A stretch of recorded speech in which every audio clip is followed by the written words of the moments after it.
What up, folks? What it do? Welcome to another episode of the Best Advice Ever podcast with your boy, Mike Goodwin. Yeah, the bow tie comedian. So I'm back in the place for another episode in time with you. And as you know, the way we always start, or the way I always start the podcast, is with the segment called On the Road Again. And I'm on the road. We're in the beginning of 2023, strategizing and organizing as we're moving forward as it relates to my entrepreneurship, my comedy career. And this week, I was in two spots. So, interesting enough, I was in the great Lone Star state of Texas. Really enjoy Texas. Go to Texas pretty regularly.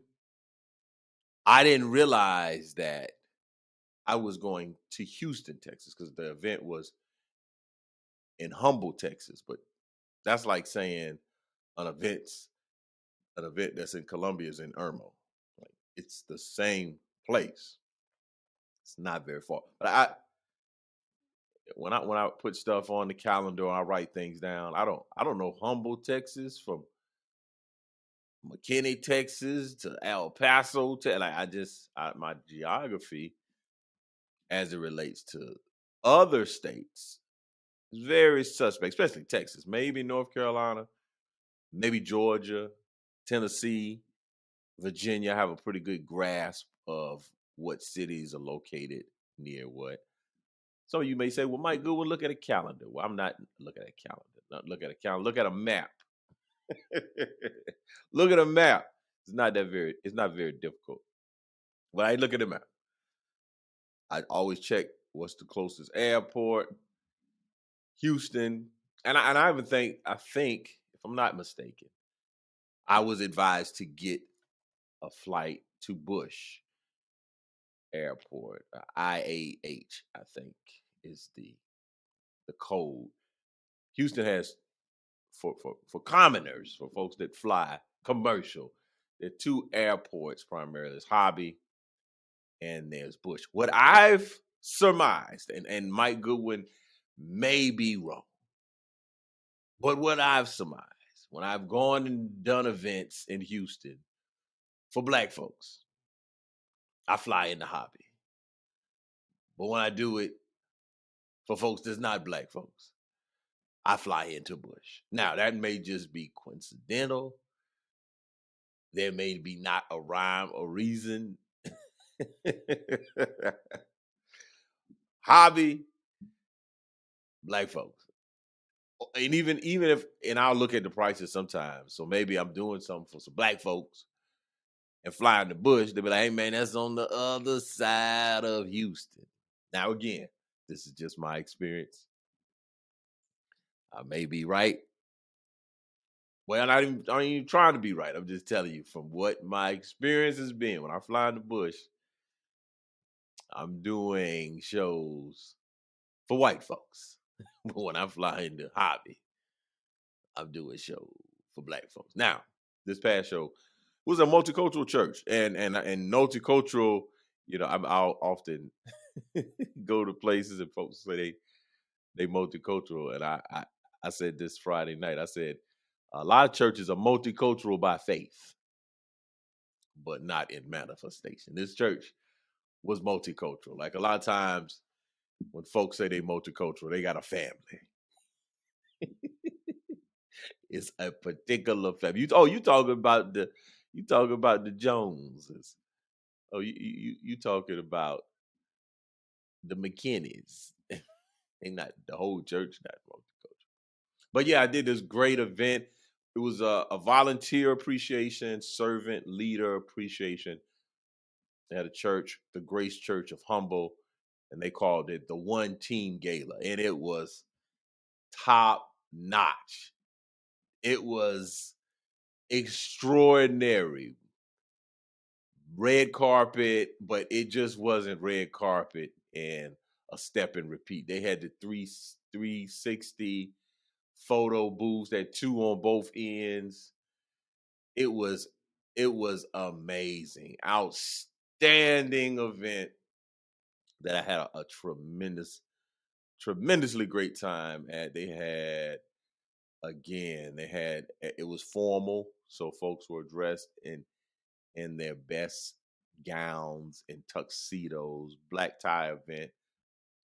They even had Christian cocktails they were making. And Christian cocktail. It was tremendous. It looked very similar to an Emmys or the Grammys. That it was that type of award-winning vibe, and we had a great time. I did a set. It was wonderful. Now, a little bit of transparency. You'll see the pictures. Their pictures. If I'm so the goal is to get leaner, to get lean. I'm not wouldn't even say leaner, to be lean. So by my birthday is July 18th, which is in about 7 months. My good one's gonna be at optimum fighting weight. Now, I typically very seldom have problems losing weight. My issue is the maintaining. I lose to cruise, meaning once I lose the weight, I start cruising back to all the locations that helped me gain the weight.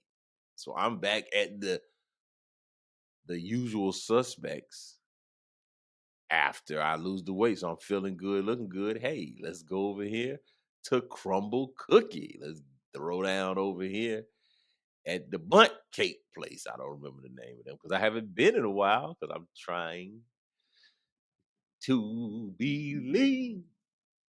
But if you see me in a black tie, I cannot currently wear my tuxedo pants.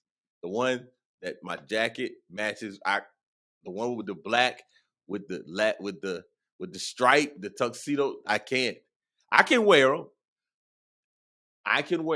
But I cannot do quick movements in them. I have to move circumspectly. That should be a podcast word of the day at some point.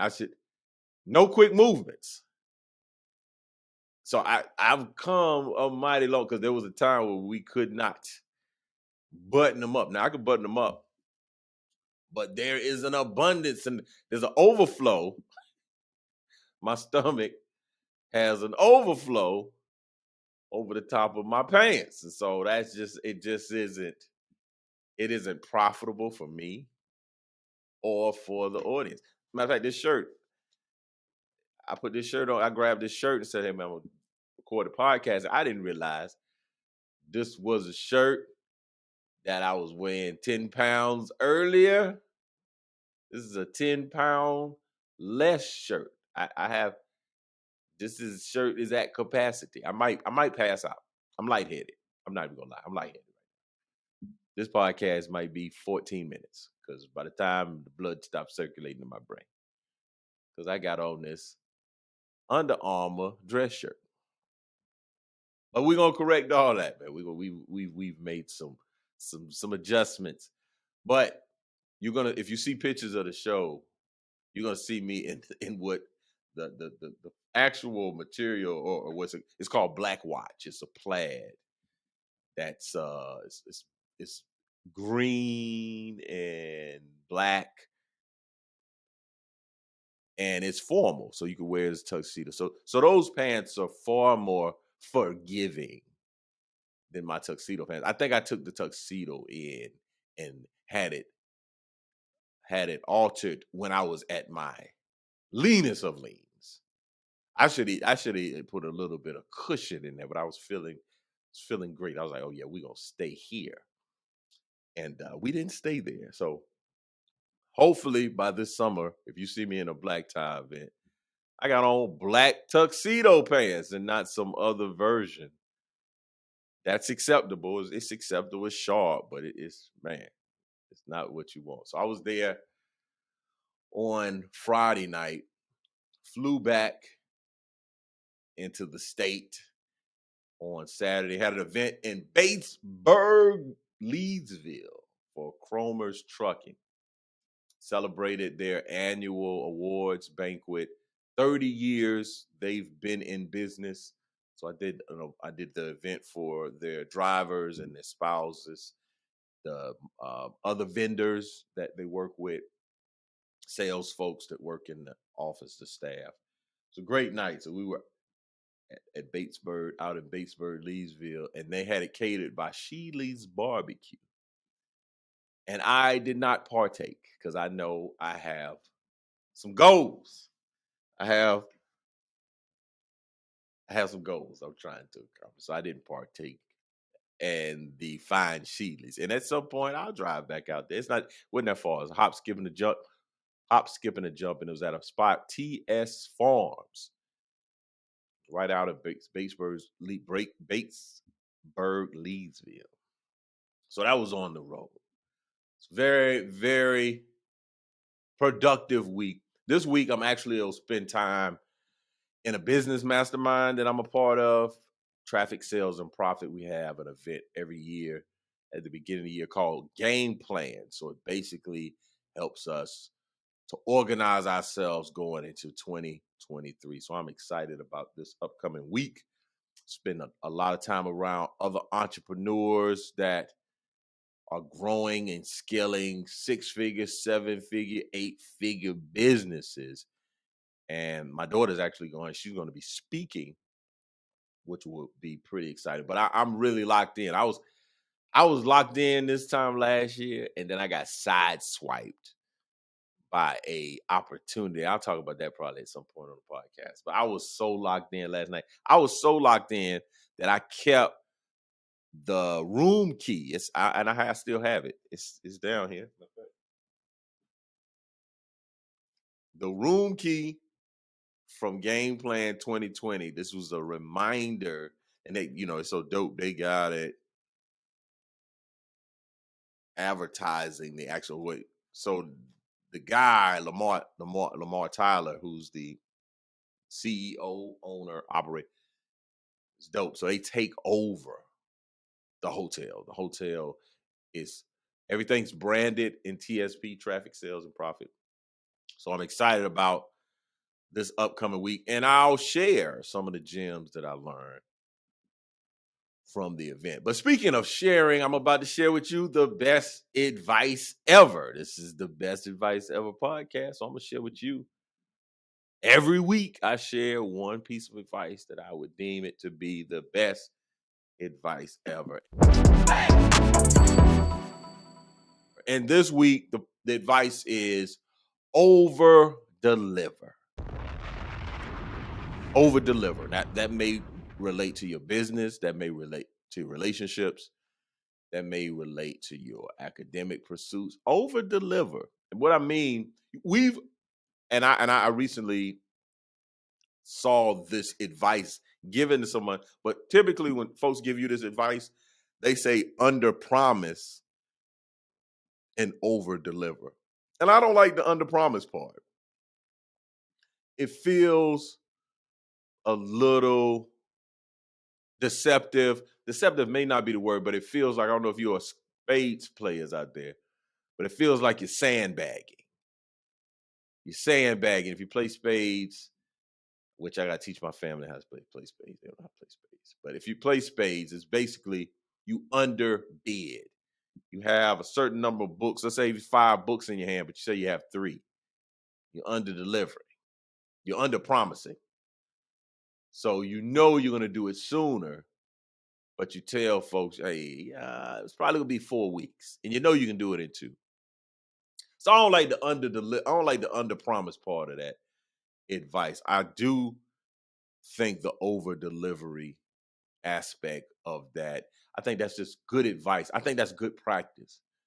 And the over delivering doesn't have to be some spectacular thing. I think about a simple example of over delivery is when you go to a Chinese restaurant and they give you a fortune cookie.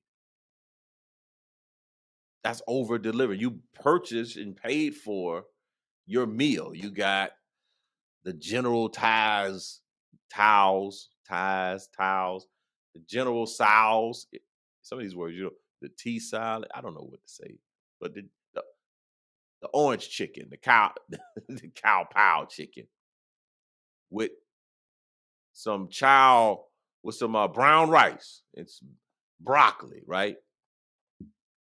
They charge you a certain amount. You pay that amount, they give you your food, but then they give you a fortune cookie. They over deliver. They gave you just a little bit more. There's great examples of that. My wife and I talked about it. We go on these retreats every quarter, and oftentimes we'll go to these spots like resort getaway type spots, high end bed and breakfast. Not really breaking bed and breakfast, but resort residence, Chateau Alon, areas in which it's just not a hotel. It's an experience, right? And so you pull up and they over deliver. They have someone that meets you and they check you in and they get your bags and they may park your car. They may have some champagne or some water there available to you when you pull in, because they know probably been driving for a bit. So they over deliver. Buy a ticket to a athletic event and they give you a towel that you can twirl around. They give you a program. Now some of this stuff may be embedded in the cost, and you may want to look at that. You may want to look at that, especially if you're in business. There may be an additional charge that you can place on your services, but look for opportunities in which you can over deliver. My daughter, my wife, Confidence by Gabby. When you order a barrette or some products from us and we ship it to you, my daughter writes a handwritten letter of thanks to the purchaser. Over deliver it. And she writes, I just brought a stack of letters. I brought a stack of cards to the office today. Oh, I'm back in the room. Hey, I'm back in the spot. I just totally blew by that. I'm back in the spot. I got a partner of mine that listen to podcasts. I guess he watches it when it was in the house. He can't listen. He doesn't watch it when I'm in the office because he don't like my flag. He don't like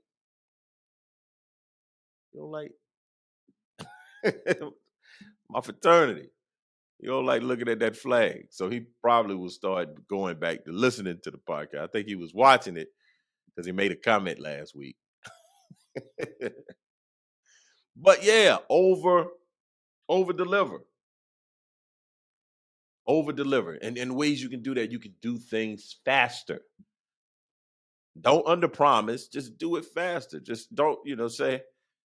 And sometimes sometimes there's not even a date that people need to get information back. Just say, when I finish, I'll get this right back to you. So over deliver. Look for opportunities to over deliver. Do things faster. Look for opportunities to surprise people. One of the things I do, and I try to do in relationships, when I go to lunch, we go out with other couple, I'll pay the bill. That's over delivering on my friendship. Like, hey man, pay the bill. We don't have to be like, okay, well, who had the egg rolls? Who had the shrimp and grit? No, I got it. We good. Be generous. Over deliver. So that's something that I want you to think about. I want you to ponder on.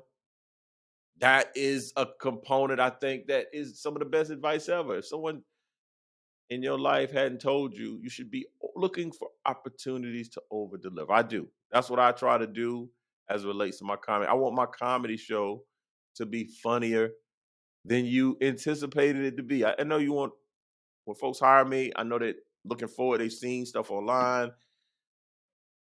But in that event, live at the event, I want to be better than what they anticipated. I want to over deliver. The other thing I do, I take pictures. I sign autograph, and I don't. There's no additional charge. Folks want to take a picture? Yes, just take pictures. Now it's changed a little bit because I haven't been selling merch at events. So I'm typically not out in the foyer after a show, but I would love to connect with folks and sign pictures and sign autographs, take pictures. So I look for opportunities to over deliver.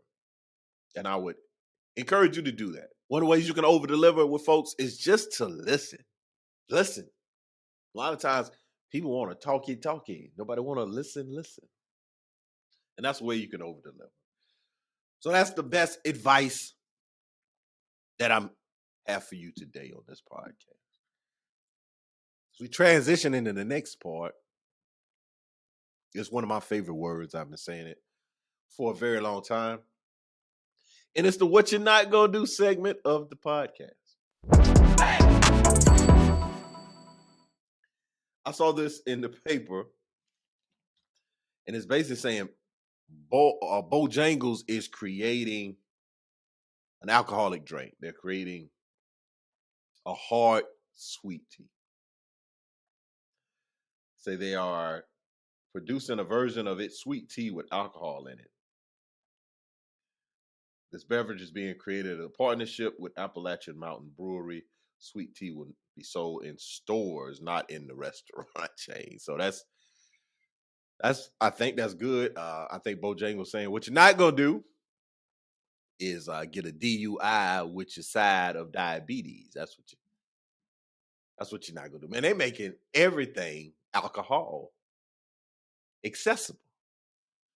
I mean, there's very few things now that doesn't have hard. If you got hard cider, hard lemonade, man, back in my day, the only good tasted alcohol was the St. Ives malt liquor. Malt liquor not good. That's like liquid crack cocaine.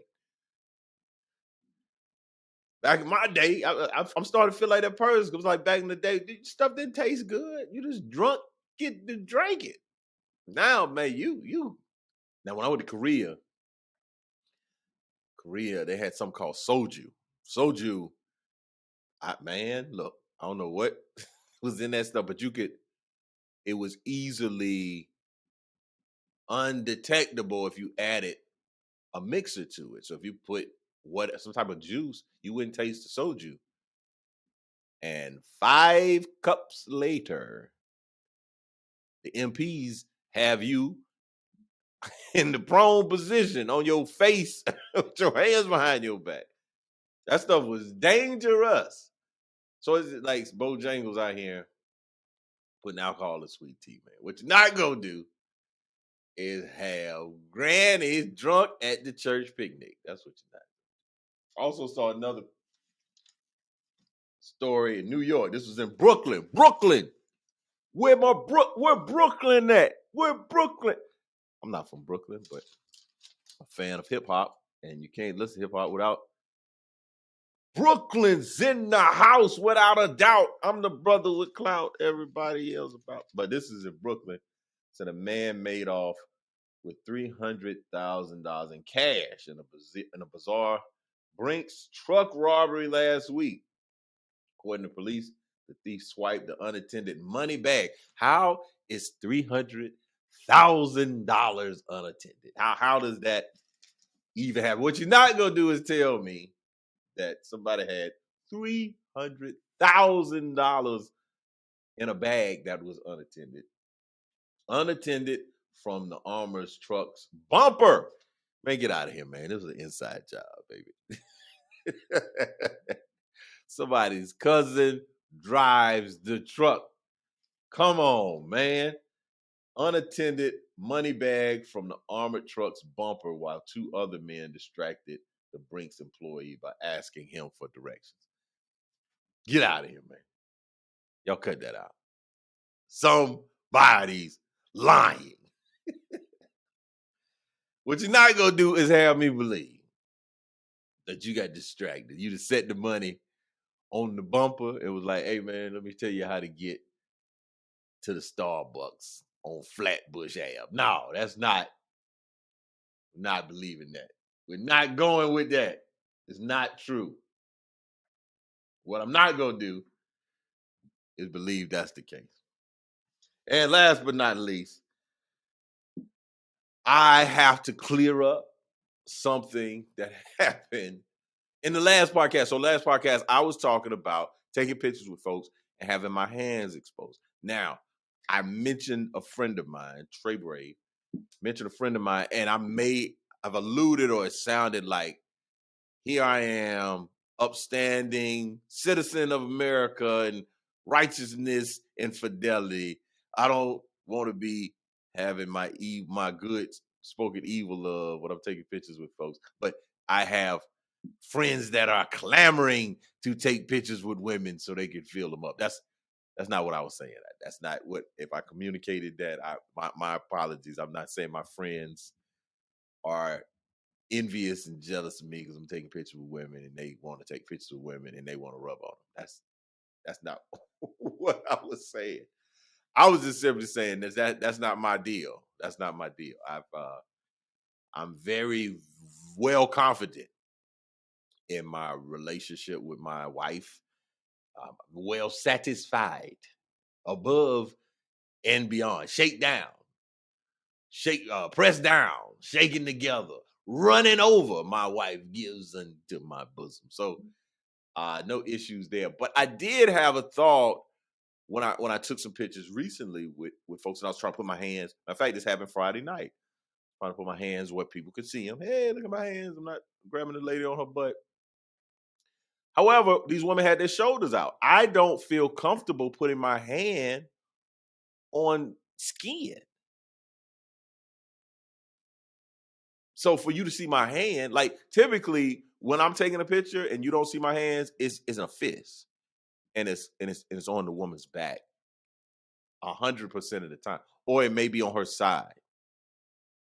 But to put my hand on her shoulder when she don't have any clothing, it just because that feels weird to me. And the other thing too, I don't. The word double standard is a real issue, but nobody ever worry about what my hand is when I'm taking pictures with dudes.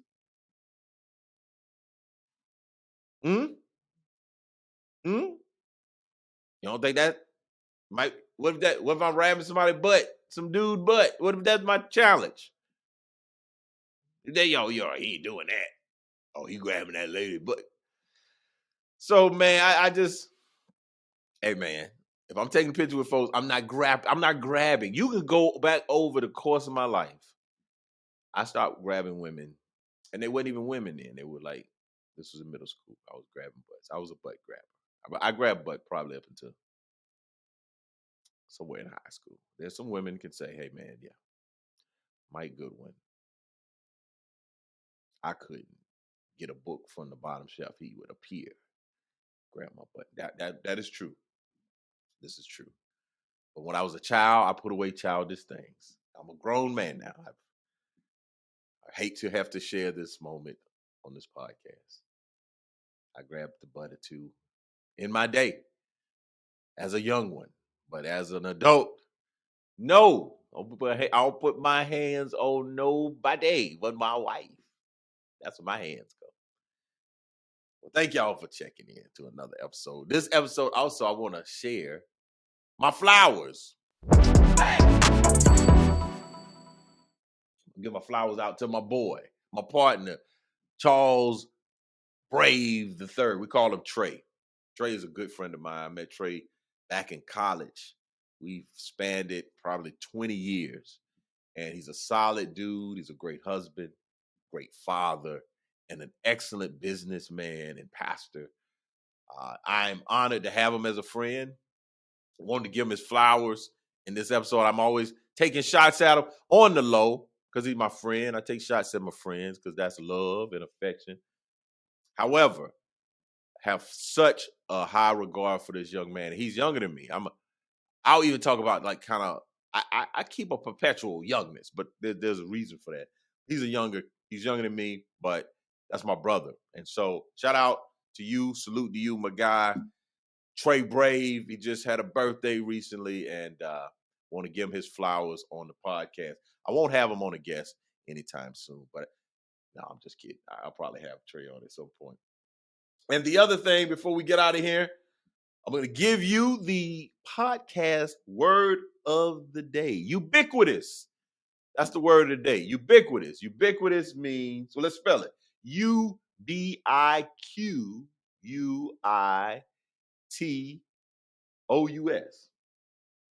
Ubiquitous.